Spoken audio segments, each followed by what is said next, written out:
kažem nešto. Hvala vam Split. Vi ste toliko divni ljudi. I toliko mi je drago da smo se družili večeras.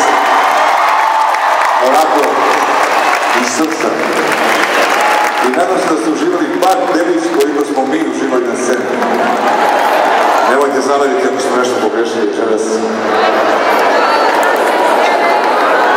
Nadam se da se ponovo vidimo u ovako divnom ambijentu.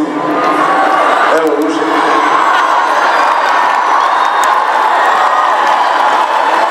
Odlično piše. Nadam se da se vidimo uskoro. Mnogo je trebalo da se okupimo u ovako velikom broju, ali hvala vam, jer ovo je samo zbog vas. Hvala vam još jedan. Hvala vam. I Boga, što ja tebe neću.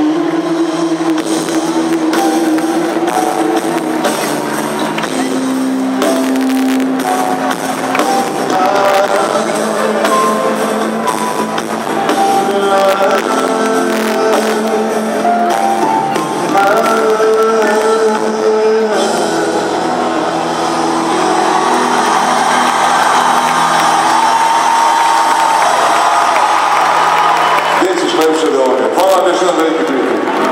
Živjeli!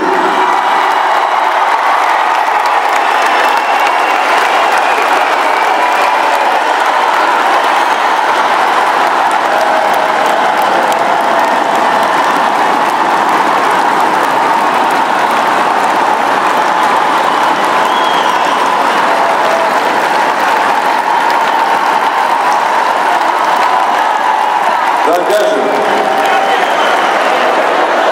mi smo vežbali ovoliko. Evo, idemo jednu pesmu koja počne na L, a često je sviramo na kraju.